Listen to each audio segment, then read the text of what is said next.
Bonjour à toutes et à tous, heureux de vous retrouver pour une nouvelle semaine de Sens Public. On est ensemble tous les jours du lundi au jeudi à 18h et 22h pour donner du sens à l'actualité grâce à nos experts et aux journalistes de la rédaction de Public Sénat avec au sommaire de ce 3 juin la dernière semaine de campagne pour les élections européennes. Il reste beaucoup d'indécis, de potentiels abstentionnistes à mobiliser, mais Valérie Ayé, Raphaël Glucksmann et les autres pourront-ils faire mentir les sondages qui placent invariablement la liste Rassemblement National au-delà des 30%. On analysera les stratégies et puis aussi les signes de tension qui gagnent les uns les autres à 6 jours du vote.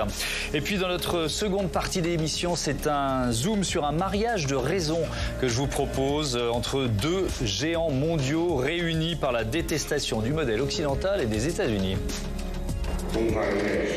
La Chine sera toujours un bon voisin, un bon ami et un bon partenaire de la Fédération de Russie et continuera de consolider l'amitié entre les deux peuples pour les générations à venir.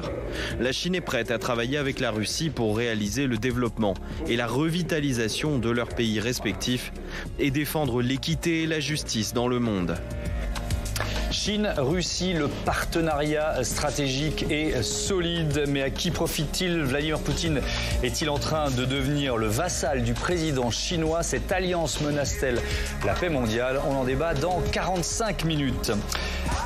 Mais d'abord donc les derniers soubresauts de la campagne des Européennes. On va voir dans un instant qu'il y a de la nervosité dans l'air. Mais d'abord un sondage, je vous propose, tiens, pour ouvrir cette émission, tout dernier sondage publié en cette fin d'après-midi de lundi qui nous donne un Jordan Bardella comme toujours au-delà des 30%, 32%. Valérie Ayé 14,5%, Raphaël Glucksmann est à 13%. Ensuite la liste LFI de Manon Aubry, la liste de François-Xavier Bellamy et puis dans un mouchoir de poche Marie Toussaint pour Europe Écologie Les Verts et Marion Maréchal pour Reconquête avec cette ligne fatidique des 5% à atteindre pour ces deux partis. Et enfin la liste communiste de Léon Desfontaines. Ce sera la question centrale de ce débat. Les indécis peuvent-ils faire mentir ces sondages? Peuvent-ils faire basculer l'élection? Et pour ça on en débat avec Lucille Schmitt. Bonsoir, bienvenue. Bonsoir. Vous êtes politologue, cofondatrice de la Fabrique écologique. Benjamin Morel, bonsoir et bienvenue. Bonsoir. Constitutionnaliste, maître de conférence en droit public à l'université Panthéon-Assas. J'accueille Astrid de Villene. Bonsoir et bienvenue. Bonsoir, vous êtes journaliste, productrice et animatrice de l'émission Sens Politique. Tiens, ça sonne, ça nous rappelle quelque chose. On a un peu le même nom. C'est sur France Culture. Et on est très heureux de vous accueillir ici. En duplex, Jean-Daniel Lévy est avec nous, directeur délégué de Harris Interactive. Bonsoir Jean-Daniel et Mathieu Croissando, évidemment, éditorialiste politique. Bonsoir Mathieu, bienvenue à vous. Si vous êtes habitué de l'émission, vous savez que normalement on démarre avec un sujet, avec un reportage. Bon, ce reportage, on a un petit problème technique, il n'est pas là et c'est pas grave parce qu'il y a énormément de thématiques et de questions à aborder avec mes invités parce qu'on est dans la dernière semaine, celle de la cristallisation. Lucille Schmitt, l'enjeu principal de cette dernière semaine de campagne pour vous, c'est quoi? Moi, si je peux dire deux choses. La première, c'est évidemment que j'espère que le Rassemblement national sera plus bas qu'il n'est prévu, puisqu'il n'a cessé de monter, c'est-à-dire qu'il devait être à 27, maintenant il est à 32 dans cette dernière estimation. Et je pense qu'évidemment, il y a aussi la question de Marion Maréchal-Le Pen, ce qui fait que ça ajoute encore certains pourcentages à ce vote d'extrême droite, populiste. Donc ça, c'est un premier sujet, parce que c'est un vote anti-européen, et malheureusement, en fait, depuis 2005, depuis ce vote autour du traité constitutionnel européen sur lequel une majorité de Français avaient refusé cette constitution européenne, on voit que les institutions européennes n'ont pas réussi à convaincre en fait de leur capacité à être... Pas seulement en France d'ailleurs. Voilà, leur capacité à être démocratique, à apporter de la justice sociale. Et donc je trouve que c'est extrêmement dommage, et même c'est une alerte élection après élection, et que là, en plus, ça peut entraîner des choses sur le plan de la scène politique nationale. Donc ça, c'est le premier point. Le deuxième, c'est peut-être le vote écologiste. Évidemment, c'est ce que je voulais dire, mais on voit bien que, comme vous l'avez rappelé, il faut 5% pour avoir des députés. Aujourd'hui, dans les différents sondages, Marie Toussaint et sa liste ont plutôt perdu des points. Et je trouve ça étonnant de voir la façon dont on traite ça comme si ça n'avait pas d'importance, alors que, évidemment, l'urgence écologique, c'est l'urgence du siècle, et que l'idée c'est qu'au fond, qu'il y ait des verts ou pas, c'est pas grave parce que tout le monde s'occupe de l'écologie. Or, je trouve qu'on a besoin d'un aiguillon vert et puis on a besoin aussi de dire que le niveau d'ambition n'est pas du tout correct. Ce thème-là, on l'abordera, enfin ces deux thèmes d'ailleurs, on les abordera un peu plus en détail dans la campagne. Benjamin Morel, chaque camp cherche d'abord à mobiliser son électorat. Je crois que c'est une leçon vieille comme la politique. Elle est particulièrement vraie pour le camp présidentiel, pour Valérie Ayé ? Elle est particulièrement vraie pour le camp présidentiel. En effet, dans une élection où il y a beaucoup d'abstention, ce que vous devez faire en priorité, c'est pas aller chercher des électeurs chez l'adversaire, parce que vous avez moins de chances de les convaincre, mais d'abord de mobiliser votre base électorale. La base électorale de Marine Le Pen est plutôt pas mal mobilisée, ce qui d'habitude n'était pas toujours le cas, et on a vu au départemental et au régional que c'est un électorat qui pouvait ne pas se mobiliser aux élections intermédiaires. Là, le vrai problème pour Emmanuel Macron, pour Gabriel Attal, pour Valérie Ayé, c'est qu'en effet, une bonne partie des électeurs Macron de 2022 peuvent aller voter potentiellement ailleurs, mais c'est marginal. Surtout, ne vont pas aller voter. Et donc, si vous avez un électeur sur deux qui décide de ne pas venir vous retrouver dans les urnes lors de ces élections européennes, mécaniquement, vous baissez. Ça ne veut pas dire qu'on vous a piqué des électeurs, mais ça veut dire que vous n'avez pas réussi à les convaincre de l'importance de l'enjeu, d'où toute la dramatisation que l'on entend. D'où, je dirais, une campagne qui se veut de plus en plus monter un épingle sur des sujets qui seraient des sujets dramatiques. Souvenez-vous, le premier meeting de Valérie Ayé, Munich 1938. Il y a une nécessité de faire monter les enjeux, d'où également l'omniprésence de Gabriel Attal et d'Emmanuel Macron. Tout ça n'a qu'un but, que l'électeur Macron de 2022, il soit là en 2024. Il y a loin de la coupe aux lèvres. Pour l'instant, je l'ai dit, tous les sondages donnent la liste du Rassemblement national au-delà des 30%. Et puis alors, c'est effectivement, vous l'avez dit, ça a plutôt tendance à progresser et ça fait des semaines que ça dure. Est-ce que ça veut dire que s'ils sont en dessous, ils seront déçus ? Vous voyez ce que je veux dire, paradoxalement, quoi. Forcément, on va lire le scrutin de dimanche à la lecture des sondages. Donc s'ils sont, par exemple, je dis n'importe quoi, à 28, ça pourra, alors que ce ne sera pas le cas, ce sera une sacrée victoire pour eux. Oui, ce sera déjà à 4 points au-dessus de 2019. Ouais. Voilà, mais ça pourrait être lu comme une déception ou un manque de mobilisation, voire un semi-échec. En tout cas, ce qui est certain, c'est que moi, je pense qu'on va surtout scruter la deuxième place. Parce que le RN, c'est acté. Après, il peut toujours se passer quelque chose. Moi, je dis toujours, attention au sondage, il reste quelques jours, mais quand même, il peut toujours se passer quelque chose en politique avant une élection. Mais ça semble acté, cette victoire nette du Rassemblement national, et qui, à mon avis, écrasera toutes les lectures nationales le dimanche. En revanche, la deuxième place, c'est là où les conséquences politiques seront, à mon avis, à scruter ensuite. C'est-à-dire si Valérie Ayé arrive derrière Raphaël Glucksmann, donc en troisième position pour la liste macroniste, là, ce sera quand même plus difficile à défendre. Et alors qu'ils n'ont pas la majorité absolue au Parlement européen, les macronistes seront quand même dans un sacré échec qu'il faudra justifier, alors même qu'ils ont mis toutes leurs forces dans la bataille. Surtout que, mais ça on va le détailler, et Gabriel Attal et Emmanuel Macron ont mis et vont encore mettre leurs forces dans la bataille. Jean-Daniel Lévy, on va revoir s'afficher le sondage que vous nous avez proposé, qui vient de sortir, toute fin d'après-midi de ce lundi. Je ne vais pas vous demander de le commenter, c'est plutôt la question centrale du débat que je vous pose sur les indécis.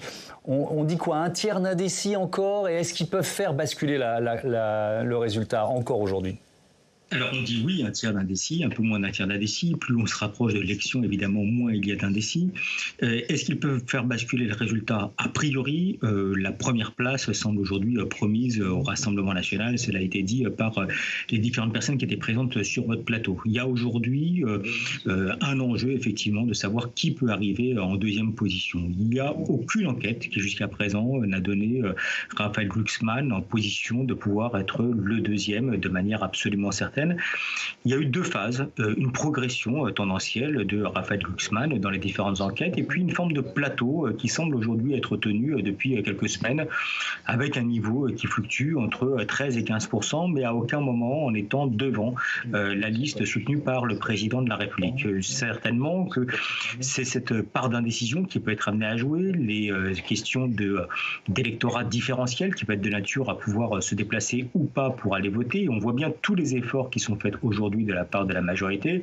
Rappelons, juste pour avoir ceci à l'esprit, que nous avons aujourd'hui uniquement 49% des électeurs qui ont voté pour Emmanuel Macron au premier tour de l'élection présidentielle qui déclarent avec certitude qu'ils vont se déplacer dimanche prochain.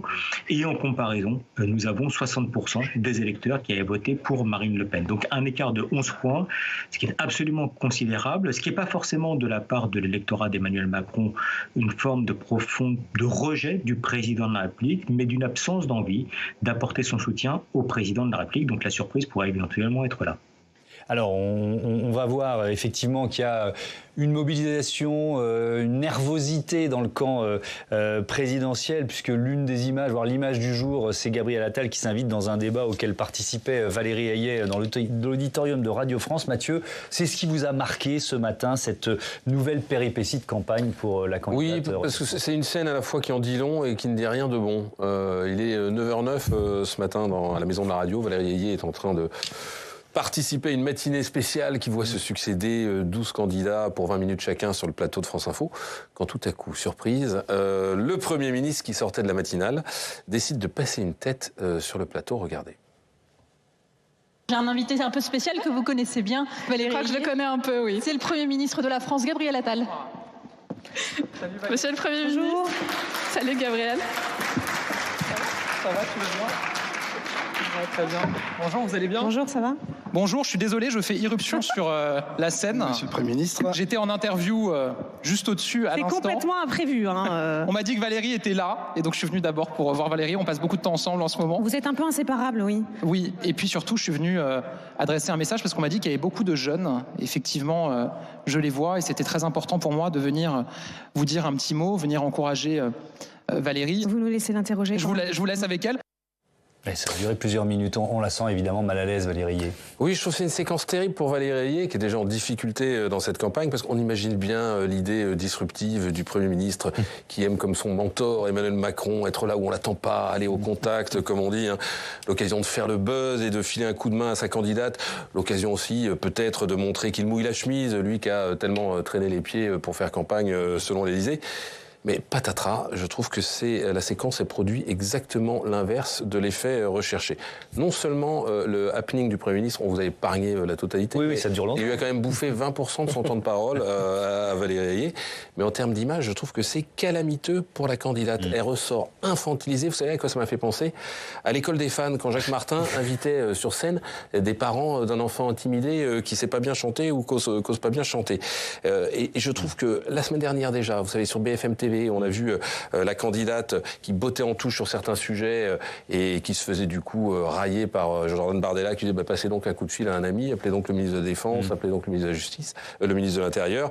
Là, la voilà aujourd'hui affublée d'un joker qu'elle n'avait pas demandé, en la personne de Gabriel Attal. Alors, le Premier ministre aurait voulu surligner les faiblesses ou les lacunes de Valérie Hayet qui ne se seraient pas pris autrement. Je trouve qu'il y a dans la Macronie une espèce d'hubris du chef, un petit côté laissez-moi faire, je le ferai mieux que vous, mais cette mobilisation inédite au sommet de l'État, parce qu'on rappelle quand même qu'il y a eu un débat, Gabriel Attal, Jordan Bardella, qui a eu une proposition de débat, Emmanuel Macron, Marine Le Pen, qui a eu une interview d'Emmanuel Macron jeudi soir à 72 heures du scrutin dans les JT à 20h. Je trouve que ça traduit à la fois une grande prétention et puis en même temps une grande fébrilité. On se croirait revenu du temps de l'ORTF d'ailleurs, à ironiser François-Xavier Bellamy sur le côté, je fais irruption, on dit le Premier ministre, il fait effraction, on dit ça de ses adversaires. Je suis d'accord avec vous, c'est pas bon pour Valérie Hayet, mais c'est pas bon non plus pour Gabriel Attal. Non, c'est lunaire. Ce qui saute aux yeux, c'est l'inélégance d'abord. Hein. Le côté, j'arrive, je m'incruste, je prends ton micro, je t'embrasse et je me casse. C'est à peu près ce qu'a fait le Premier ministre. Est-ce qu'il aurait fait la même chose avec un poids lourd de son camp ? Franchement, je ne pense pas. Ça aurait été un Bruno Le Maire, tête de liste pour les européennes dans le camp présidentiel. Il ne serait pas allé lui chourer son micro en disant « Laisse-moi faire Bruno, je vais le faire mieux que toi ». Est-ce qu'il aurait fait la même chose avec si c'était un homme ? Là, pour le coup, la question a mérite d'être posée. En tout cas, selon ses adversaires, qui ont dénoncé pour les uns une invisibilisation sexiste de la candidate, victime d'un mansplaining, vous savez ce terme, de la part du Premier ministre. Bref, je trouve que cette séquence lunaire, c'est franchement, à 6 jours du scrutin, comment se tirer une balle dans le pied. Et votre avis aux unes et aux autres là-dessus? Machisme, Astrid de Vilaine, c'est ce que vous avez ressenti aussi en fait, plus je la revois, je ne l'avais pas revue, mais plus elle me donne ce sentiment de grand malaise, en fait. Et en effet, c'est encore plus violent que ce matin, quand je l'ai découverte, où là, pour le coup, j'étais assez agacée, énervée pour elle. Je trouve que c'est très irrespectueux. Ça me fait penser aussi quand Gabriel Attal, en pleine manifestation à Sciences Po pour Gaza, s'était incrusté aussi au conseil d'administration de Sciences Po, ce qui est contraire à toutes les règles académiques et à la liberté académique. Il y a un côté, poussez-vous de là que je m'y mette, et je pense qu'en effet, ça la dessert. Ouais. Lucie Schmitt, est-ce qu'ils ont phagocyté la campagne de Valérie Hayet, Emmanuel Macron et Gabriel Attal? Elle a sa part de responsabilité dans les difficultés, évidemment, mais quelle est la leur, d'après vous? D'abord, moi je voudrais rappeler que la loi sur la parité, elle a pratiquement 25 ans, et que ce qui est intéressant, c'est que Gabriel Attal est un homme jeune, et que donc ce n'est pas un sujet de génération, c'est que au fond, en politique, on peut continuer à être paternaliste, même quand on a 34 ans. Et ça, c'est insupportable. La deuxième chose, c'est que moi je voudrais m'insurger contre le fait qu'on dise qu'au fond, Valérie Hayé n'a pas de talent, n'a pas de compétences, n'a pas de répartie. C'est pas ce que j'ai dit. J'ai dit qu'elle avait sa part de responsabilité je ne dis pas, Thomas Huck, que c'est ce que vous venez de dire, mais c'est une espèce de petite musique, un refrain. On vole à la rescousse de la pauvre Valérie Hayé. Moi, je trouve que chacun va en politique avec des qualités différentes. Et je pense que s'il y a un sujet sur lequel elle a des compétences, c'est le bilan au Parlement européen. Je rappelle qu'elle était chef du groupe Renaissance. Et donc, chef de groupe Renaissance, qui est le 3e groupe du Parlement européen. Donc, moi, ça m'effraie si on pense qu'elle n'est pas capable de faire campagne, alors qu'elle est capable d'être une très bonne députée. C'est la même chose pour François-Xavier Bellamy. Son bilan de député européen pèse pour rien dans sa campagne. On peut le regretter. On peut se dire que c'est dommage que les électeurs français ne choisissent pas pour des bonnes raisons. On va le regretter et on va considérer qu'en tout cas, ce qui serait intéressant, c'est que les règles du jeu soient claires, qu'en fait, on peut faire campagne chacun avec ses qualités et qu'on respecte les règles du jeu. C'est-à-dire que lorsque le Premier ministre, au fond, dérange sur un plateau, en plus l'appelle Valérie comme si on était dans une émission de divertissement. Je trouve que ce que vient de dire Mathieu Croissando sur l'école des fans est très juste. C'est-à-dire que, au fond, Valérie, comment ça va, etc., c'est une émission de divertissement brusquement. Alors que là, il y a quelque chose de très sérieux pour faire comprendre l'Europe. Donc moi, je suis à la fois assez bouleversée comme femme qui a fait de la politique, parce que, je le répète, ça fait 25 ans qu'il y a une loi sur la parité, et que la deuxième chose, c'est le sujet du respect des règles du jeu, parce que ça bénéficie toujours au Rassemblement national, puisque je vous rappelle que leur truc, c'est la normalisation, et qu'eux, ils font semblant de respecter les règles du jeu de manière extrêmement... Ils mettent des cravates, etc. Et là, hop, on déboule sur un plateau, et on pique 5 minutes à la candidate. Oui, en voyant la séquence, j'ai pensé à une interview récente que Léa Salamé, la coprésentatrice de la matinale de France Inter, a donnée, où elle expliquait que quand elle fait une interview de politique, notamment, elle cherche un moment de radio. Bon, on va pas débattre là-dessus, c'est peut-être pas la meilleure intervention de Léa Salamé. Pour le coup, c'est un petit moment de campagne. Alors voilà, est-ce qu'il cherchait un moment de radio ou un moment de campagne? Parce qu'il y a une recherche du buzz, parce que... On sait très bien comment fonctionnent les médias aujourd'hui, que ce soit les médias sociaux ou les médias traditionnels. Résultat des courses, on en parle. Alors on n'en parle pas forcément dans le sens qu'il aurait aimé rechercher. Oui. Mais c'est un petit moment de campagne, oui, quand dit long. C'est vrai que c'est très irrespectueux. Et pour la place des femmes, c'est quand même très questionnant. Je remarquerai que c'est les femmes qu'on appelle toujours par leur prénom en politique. Ségolène, Rachida, c'est toujours des femmes. On ne dit jamais Bruno, Gabriel ou Emmanuel. Benjamin Morel. Non, je rejoins. C'est à la fois malaisant et en même temps, je pense que c'est contre-productif. Mais ça marche. Est-ce que c'est révélateur aussi? C'est révélateur, évidemment, parce qu'en réalité, quel est le problème fondamentalement? Le problème, c'est que vous ne vous faites pas un nom avec des élections européennes. Vous capitalisez potentiellement sur un nom, Cohn-Bendit, etc. Là, vous avez une dynamique parce que déjà, vous existez le problème de Valérie Hayé, et c'est pas elle qui l'a créé, c'est qu'elle est envoyée au dernier moment dans une campagne où elle est totalement inconnue, et on l'accuse ensuite de ne pas exister. Mais évidemment, c'est extrêmement compliqué. Donc, qu'est-ce que l'on fait? Et ça témoigne également de beaucoup de panique. Et bien, tout d'un coup, on renvoie les figures qui sont signifiantes pour l'électorat. Gabriel Attal, l'électorat macroniste le connaît, etc. Emmanuel Macron. On n'est pas dans un parti structuré avec La République En Marche. Les électeurs de 2022, ils n'ont pas voté LREM, ils ont voté Emmanuel Macron. Donc il faut que le président soit là. Mais à ce moment-là, soit votre tête de liste, vous allez la chercher parmi les personnes qui signifient à cet électorat, soit vous faites un teasing suffisant pour que tout d'un coup, lorsque vous lancez Valérie Hayé, elle parle. Or, ça n'a pas été fait. On l'a découvert le jour où elle était envoyée. Donc cette faiblesse-là, c'est pas tant celle de Valérie Hayé que celle d'Emmanuel Macron au bout du compte. Mais moi, je voudrais quand même dire une chose, c'est qu'on n'est pas connu en politique jusqu'au moment où on est connu. C'est-à-dire que le sujet, c'est que quand on décide que vous êtes une inconnue et que du coup, on ne vous laisse pas devenir connu, c'est un vrai sujet. Je voudrais rappeler qu'Emmanuel Macron était inconnu en 2017. Et donc, il y a un sujet sur le moment où on vous laisse devenir connu. Et ça, on ne lui laisse jamais la place. Mais c'est qui? C'est Emmanuel Macron et Gabriel Attal. prioritairement. Oui, j'ajoute qu'on a beaucoup dit qu'il y avait des poids lourds, justement, hommes, qui n'ont pas voulu aller à cette place. Et donc, vous avez cité le concept féministe de mansplaining, c'est-à-dire un homme qui vient expliquer à une femme ce qu'elle sait mieux que lui. Là, c'est le concept de falaise de verre, qui est un autre concept féministe qui est pire que le plafond de verre. C'est quand la marche est tellement haute, on envoie une femme, un peu comme Theresa May pour le Brexit. Et je pense que c'est peut-être ce qui est arrivé à Valérie Ayé. En plus, elle s'est quand même un peu révélée dans cette campagne. Moi, je trouve qu'en effet, on est dur aussi avec elle. Non, mais elle part pas avec les mêmes armes. Non, mais elle a fait une faute politique majeure quand même, hein, en début de campagne, quand elle dit je partage 90%, on a voté pareil 90% des fois avec Raphaël Glucksmann. Oui. Ça, c'est une faute politique dont elle est responsable, parce que ça donnait un bon de sortie à tous les gens qui disaient bon, bah, je peux voter Glucksmann, c'est une erreur. Mais ça lui appartient. Mais moi, je trouvais que c'était pas un si mauvais argument. Je sais que beaucoup de gens l'ont analysé comme ça, mais je trouvais que finalement, ça montrait aussi qu'on pouvait voter plutôt pour la Macronie plutôt que pour Glucksmann. Encore un mot, Benjamin Morel, et ensuite je me tourne vers Jean-Daniel Lévy pour savoir si ça peut infuser dans l'opinion ou pas, cette séquence. Non, mais rapidement, il y a une improvisation de la candidature. Donc, en effet, je suis d'accord. On gagne à être connu un moment, mais encore faut-il que ce soit mis en scène, que ce soit porté. Là, ça ne l'a pas été. Et ensuite, il y a une improvisation également des thèmes de campagne. Vous avez une candidate qui n'a jamais vraiment fait campagne, qui n'est pas connue et qui n'a pas vraiment de thématique de campagne, si ce n'est attention, attention, votez pour nous, sinon ça va être l'effondrement. Donc évidemment, ça ne peut pas bien fonctionner. Je reviens à ce que je disais, c'est Valérie Ayé qui est en première ligne, mais c'est pas elle qui est responsable de cet effondrement de la campagne macroniste. Alors, Jean-Daniel Lévy, il y a toujours un effet, on va dire, rapide, réseaux sociaux d'une séquence comme celle-là. Après, la question, c'est, ce que je disais, est-ce que ça infuse dans l'électorat ou pas? Votre avis là-dessus? Pas forcément de manière extrêmement manifeste, parce qu'en fait, on a même vu que lorsqu'il y avait eu le débat télévisé, pour le coup, entre Gabriel Attal et Jordan Bardella, les effets n'ont pas été très nets. Et la courbe, cela a été rappelé tout à l'heure, d'une intention de vote en faveur de la liste de Jordan Bardella, a continué de progresser. Il n'y a pas eu d'effet ni positif ni négatif sur celle concernant celle de Valérie Ayé.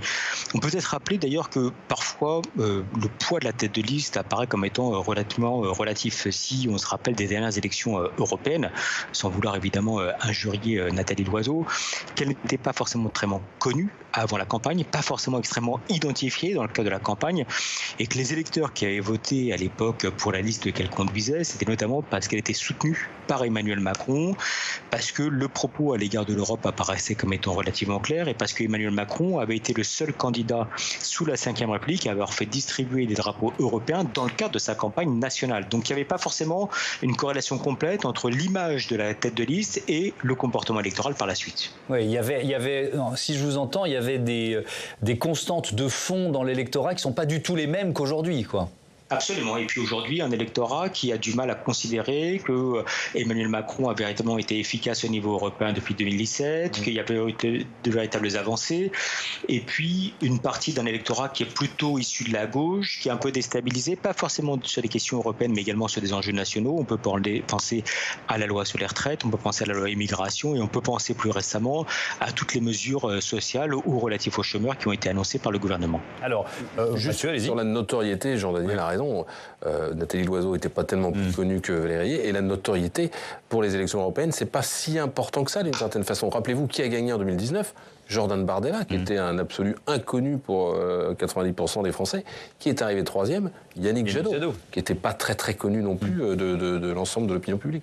Alors on a évoqué cette intervention de Gabriel Attal dans la campagne. Il y a aussi donc une intervention supplémentaire du président de la République qui est prévue pour jeudi soir. On en parle tout de suite avec Steve Jourdain, qui est dans les coulisses de Sens Public. Bonsoir Steve, bienvenue. Bonsoir. Il nous reste 5-6 jours de campagne.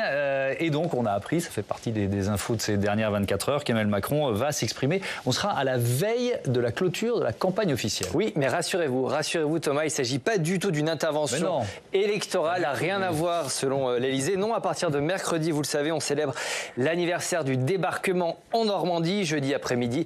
Joe Biden himself et Volodymyr Zelensky seront présents à Omaha Beach en compagnie du chef de l'État, Emmanuel Macron. Estime donc qu'une interview aux 20h chez nos confrères de TF1 et de France 2 s'impose, vu le contexte.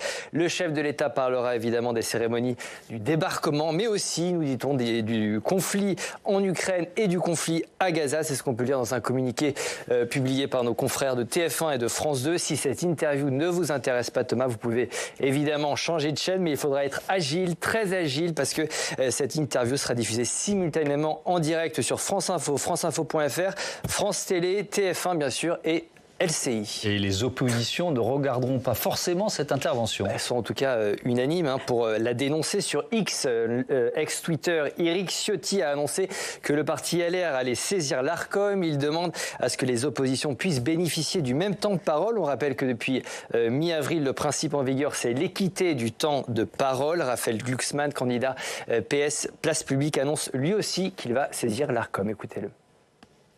S'il parlait seulement des commémorations, et du débarquement et du 80e anniversaire et de l'importance que ça a dans notre histoire, moi je ne vois aucun problème à cela évidemment.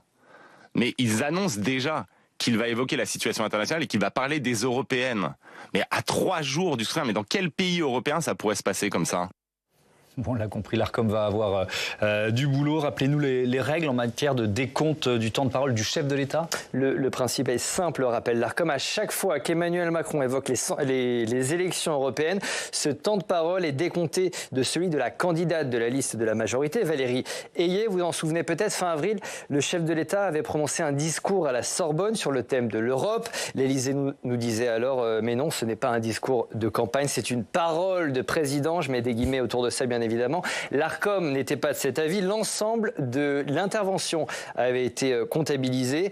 1h48 tout de même, ça avait été débité du compte de Valérie Ayé. Si le propos du président de la République n'exprimait pas un soutien explicite à la liste conduite par Madame Ayé, il présentait néanmoins dans leur intégralité un lien direct avec l'élection. Voilà ce qu'a écrit l'Arcom dans un courrier à destination des LR. C'était déjà eux à l'époque qui l'avaient saisi. La jurisprudence pourrait donc être la même pour cette intervention ce jeudi. La question reste de savoir, Thomas, si avec ce genre de format, Emmanuel Macron aide vraiment son camp. Oui, effectivement, on va en débattre tout de suite. Merci, Steve. On va en débattre tout de suite avec nos invités.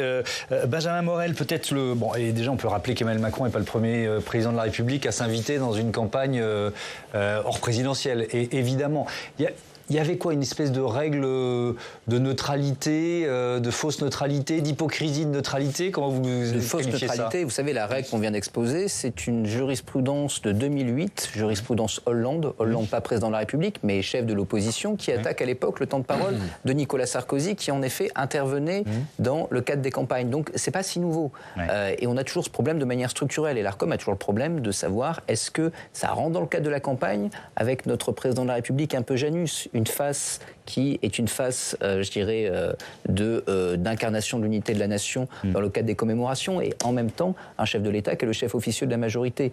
Arriver à distinguer les deux en période de campagne est de toute façon toujours problématique et piégeux. Est-ce que ça peut être favorable à son camp? Encore une fois, on est un peu dans une panique dans le camp macroniste aujourd'hui. Je le disais tout à l'heure, mais les électeurs de 2022, ils ont voté Macron. Donc aujourd'hui, si vous voulez les ramener aux urnes, le pari de la majorité, c'est de leur donner de l'Emmanuel Macron. Et avec la présence du chef de l'État, de leur dire, souvenez-vous, vous avez voté pour moi, revenez voter cette fois-ci pour la liste que je soutiens. Est-ce que ça fonctionne? C'est pas la première fois qu'il tente la chose. Il a tenté en 2019, mais depuis quelques mois, ce qu'on peut dire, c'est que ça ne fonctionne pas énormément. C'est-à-dire, on ne serait pas en contexte électoral, ça semblerait naturel, Astrid de Villene, que Emmanuel Macron prenne la parole pour les 80 ans du D-Day. Alors il va nous dire, je n'allais pas m'en priver. Oui, en effet, je pense qu'il est, entre guillemets, dans son rôle de président de la République et également d'avoir envie que son camp gagne. Et je pense que les oppositions sont, elles aussi, dans leur rôle, en attaquant, en demandant que ce soit décompté, bien sûr, à l'Arcom. Mais elle ferait la même chose. Elle ferait la même chose au pouvoir, je pense. Oui. Pour moi, c'est le jeu d'une dernière ligne droite de campagne assez habituelle. La vraie question, vous venez de la poser, Benjamin Morel, c'est est-ce que ça fonctionne? Parce qu'à chaque fois qu'Emmanuel Macron a pris la parole ces derniers temps, on n'a pas vu du tout d'aide pour Valérie Ayé. Oui, ça, on va en reparler en détail. Voilà, je rappelle que sur les tracts, ils ont préféré, les militants, mettre Gabriel Attal. Oui, quand il y avait des tracts avec Emmanuel Macron, c'était plus difficile de les distribuer sur certains marchés, d'après ce que j'ai compris. Il y a aussi quand même, pardon, mais il y a un petit côté, une question un peu médiatique, Mathieu. C'est-à-dire que le président s'invite dans les 20h. C'est pas nouveau. C'était déjà le cas. Mais ça changera jamais. Il téléphone et il dit, je vais prendre 2 chaînes finalement, vous m'en mettrez 2, et voilà, et ça durera autant de temps, et je parlerai de ça, et les chaînes, oui.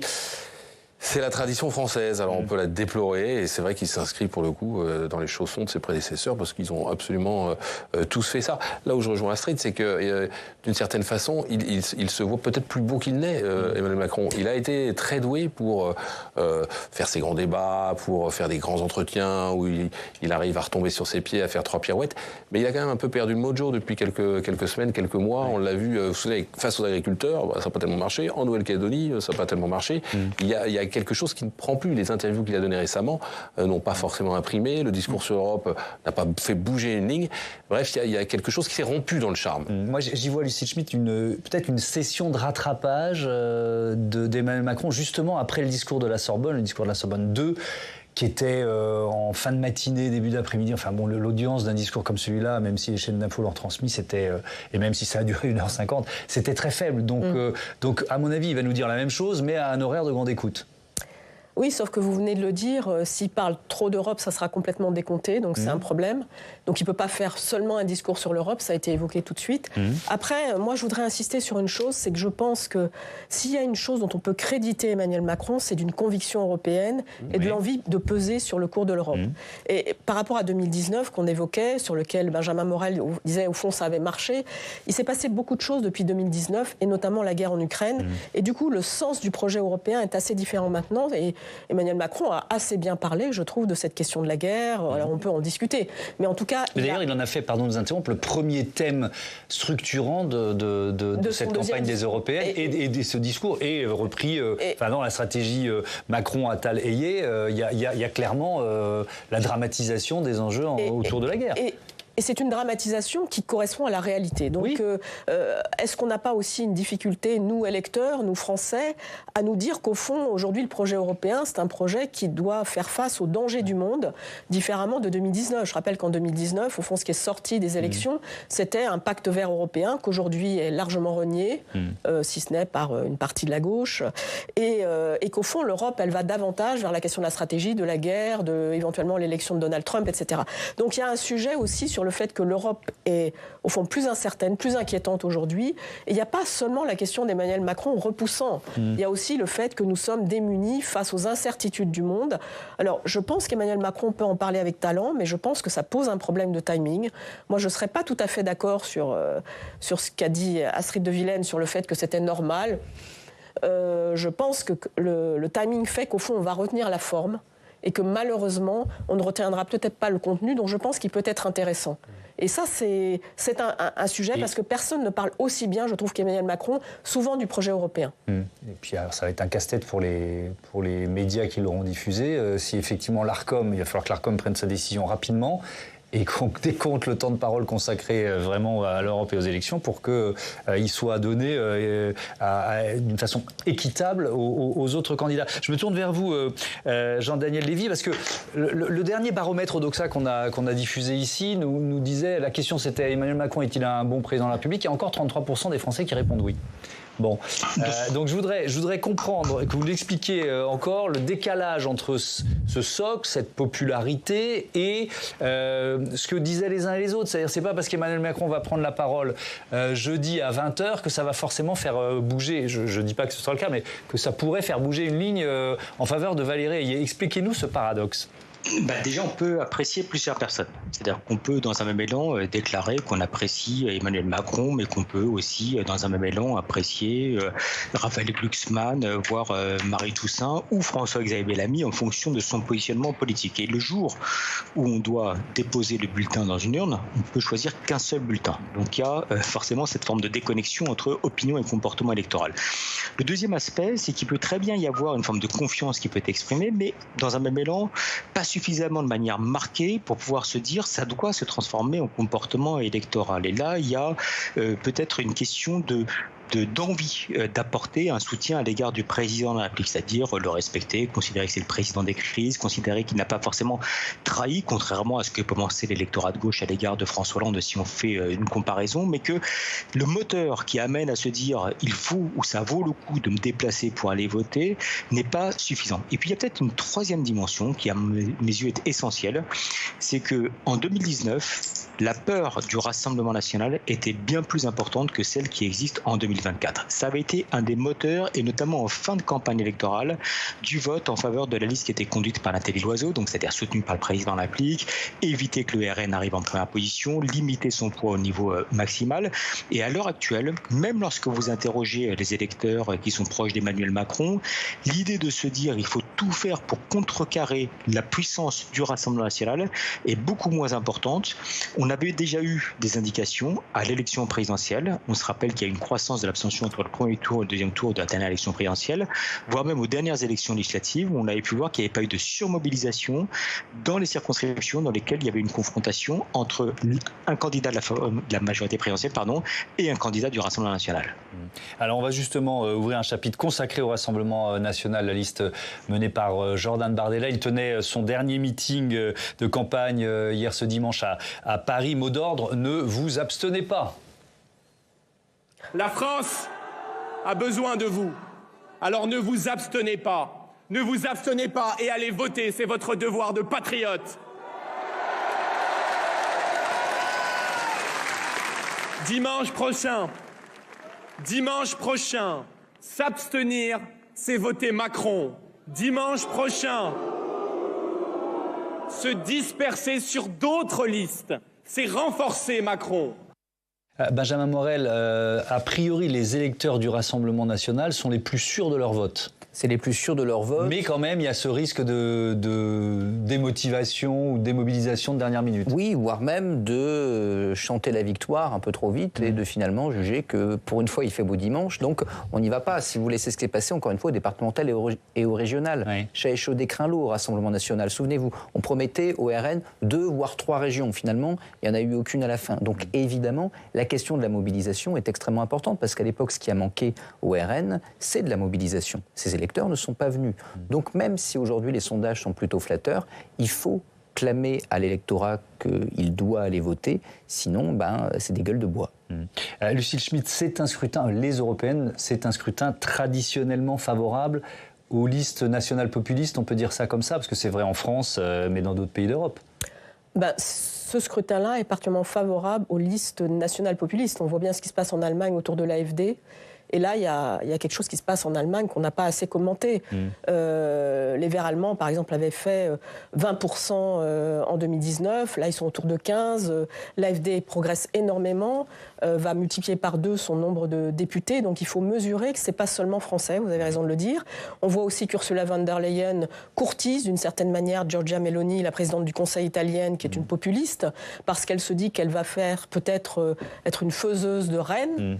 Donc, on est dans une situation intéressante, terrible d'une certaine façon, où il n'y a pas seulement la question de l'électorat, il y a déjà, du côté de certaines personnes en responsabilité, l'esquisse d'une alliance, d'un rapprochement entre la droite classique et la droite populiste. Et ça, c'est un point important parce qu'on parle très peu, je trouve aujourd'hui, des équilibres au sein du Parlement européen. On sait que le Parti populaire européen, c'est-à-dire les droites classiques auxquelles appartient François-Xavier Bellamy, mais qui aura une toute petite délégation du côté français, le sujet, c'est qu'aujourd'hui, il y a la tentation, au fond, de se mettre d'accord avec les deux groupes qui représentent l'extrême droite, les populistes, au Parlement européen.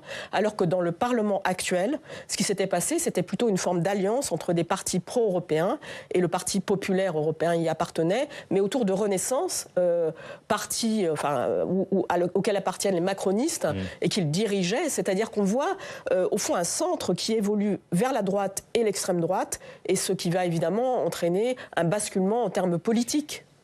Oui, Astrid de Villaine, est-ce que ce risque est réel? Parce que pour l'instant, on sait que l'extrême droite au Parlement européen, elle est quand même assez divisée, que par exemple, Giorgia Meloni siège dans un groupe qui n'est pas celui de Marine, enfin du Rassemblement national dirigé anciennement par Marine Le Pen. Il y a pas mal d'observateurs du Parlement européen qui disent que ça va peut-être pas bouger tant que ça. J'allais dire, même tous les observateurs, moi que j'écoute sur l'Union européenne, nous disent ça ne va pas changer, ça sera toujours le PPE, le parti populaire européen, la droite classique, qui sera le premier groupe, etc. Moi, j'ai envie de dire, attendons quand même les scores des élections dans les 27 pays de l'Union européenne, parce qu'on a toutes et tous été surpris par le Brexit, par l'élection de Donald Trump. Donc, est-ce qu'il n'y aura pas un raz-de-marée de nationalistes populistes dimanche? Moi, je ne l'exclus pas du tout. En revanche, ce qui est vrai, c'est que si on en revient aux enjeux français, je trouve que dans cette campagne, on parlait tout à l'heure de Valérie Hayé, Renaissance n'a pas beaucoup mis l'accent sur l'aspect Frexit caché qui commence maintenant à émerger, qui peut y avoir chez Reconquête ou le RN. Par exemple, ils veulent supprimer le poste de la commission, de la présidente de la commission, ils veulent supprimer la participation française au budget, etc. Je pense que ça, c'était vraiment dans l'ADN macroniste et ça aurait pu être une ligne de fracture, même pour les Françaises et les Français qui vont voter, même sur la guerre en Ukraine. Je trouve finalement les vrais sujets dont vont s'emparer les députés qu'on va élire dimanche, parfois ont été un peu en dessous des radars par rapport aux enjeux français. Allez, il nous reste moins de 5 minutes dans ce débat et je voudrais qu'on se concentre sur un dernier thème, cette barre fatidique, on l'a évoqué, mais rapidement, des 5%, le score, je vous le rappelle, qui permet d'envoyer des élus à Bruxelles, par exemple pour Marie Toussaint et la liste écologiste. Ce seuil, il est crucial à atteindre. On écoute Marie Toussaint. Il nous reste une semaine, une toute petite semaine. Alors ensemble, faisons de cette fin de campagne une épiphanie. Faites entendre la voix de l'écologie dans tout le pays et au-delà des murs de cette salle. Je m'adresse aux Françaises et aux Français de toute génération et de toutes conditions. Celles et ceux de 2019, bien sûr, et au-delà. Vous qui pensez que l'écologie est un sujet qui compte. Vous qui savez que l'écologie est une vérité qui dérange. Empoignez cette élection et déjouer les pronostics. J'en appelle à votre mobilisation. L'écologie a besoin de vous. Alors votez pour les écologistes, votez pour celles et pour ceux qui ne lâcheront rien, jamais. Votez pour les écologistes et donnez-nous la force de changer l'Europe. Bon, alors j'étais surpris du choix du terme épiphanie. L'épiphanie, on a l'impression que ça va être Noël au mois de juin. Est-ce que ça veut dire que les écologistes se mettent à croire au miracle, Lucie Schmitt? Oui, moi je pense que c'est un terme effectivement décalé. Non, je crois que Marie Toussaint, on le sent dans sa voix, elle est inquiète. Je voudrais quand même rappeler d'ailleurs que si les Verts ne font pas 5%, donc c'est 5 députés qui seront redistribués en fait entre les autres groupes politiques. Donc ça fera peut-être un député de plus pour le Rassemblement national.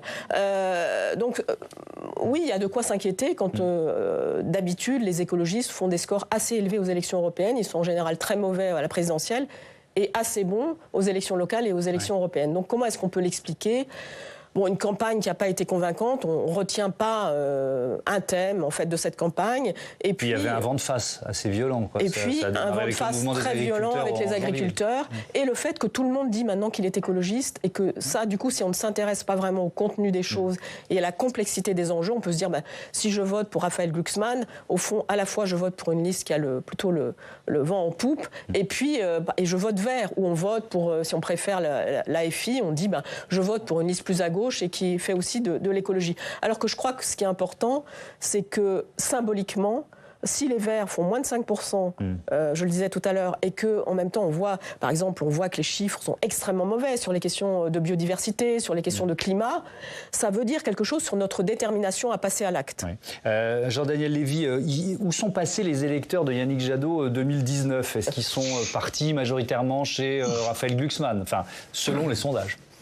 Déjà, on peut rappeler que la 7e motivation de vote des Français, c'est la thématique écologique et environnementale. Et en 2019, c'était la 2e motivation de vote. Donc il y a globalement un climat qui fait qu'on parle moins, d'un point de vue d'opinion, des thématiques écologiques et environnementales. Et puis le deuxième aspect, pour répondre précisément à votre question, nous sommes face à des électeurs qui, globalement, effectivement, se tournent vers Raphaël Glucksmann, qui avait voté pour Yannick Jadot aux dernières élections européennes.